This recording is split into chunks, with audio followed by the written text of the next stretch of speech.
Hi ஓட்டுநர் பிரியா. பயங்கரமான வெயிலுங்க இன்னைக்கு. வண்டியே ஓட்ட முடியல, அப்படியே மூஞ்செல்லாம் எரியுது. இந்த வண்டியில் ஏசியும் இல்லையா, ஒரு 1/4 கிலோ பழத்தை வாங்கி நிழலாக பார்த்து நிறுத்திட்டேன் சாப்பிட்டு போகலான்ட்டு. அப்புறம் ஒரு சில மனுஷங்களாம் என்னதாங்க நினச்சிட்டு இருக்கிறீங்க, சொந்த தொழில்னா என்ன கெத்துன்னு உங்களுக்குலாம் ஒன்றுமே புரிய மாட்டேங்குது. அதாவது கோடி கோடியாக பணம் போட்டு பெருசு பெருசாக பில்டிங் கட்டி 100 ஆளை வேலைக்கு வச்சு இப்படியெல்லாம் பண்ணாதான் சொந்த தொழிலா? நம்ம முதல்ல அந்த மென்டாலிட்டியிலிருந்து வெளியே தான் வரணும். நல்லா தெரிஞ்சுக்குங்க, சொந்த தொழில் கேட்குறதுக்கே கெத்தாக இருக்குது. சொந்த தொழில், ஒரு பூக்கடை வைங்க, ஒரு டிஃபன் கடை வைங்க, ஒரு ஜிம் இது வைங்க, ஒரு டெய்லர் கடை வைங்க.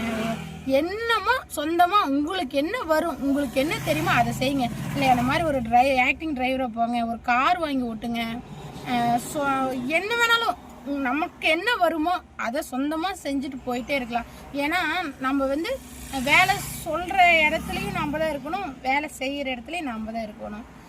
நிறைய பேர் பெருசு பெருசாக பண்ணத்தான் சொந்த தொழில் நினச்சிட்டு நம்மளாம் அவ்வளோ பண்ணுறதுக்கு நம்மக்கிட்ட இருக்குதா, நம்ம எங்கே போய் பண்ண போகிறோம் அப்படிங்கிற மென்டாலிட்டிலேயே அதை விட்டுறீங்க. ட்ரை பண்ணி பாருங்கள். ஏன்னா நம்ம சொந்தமாக ஒன்று செய்யும்போது நமக்கு இருக்கிற நம்பிக்கையும் நாணயமையும் நேர்மையும் அது எவ்வளோ தூரம் போனாலும் அதை நம்மளை விட்டுறாது.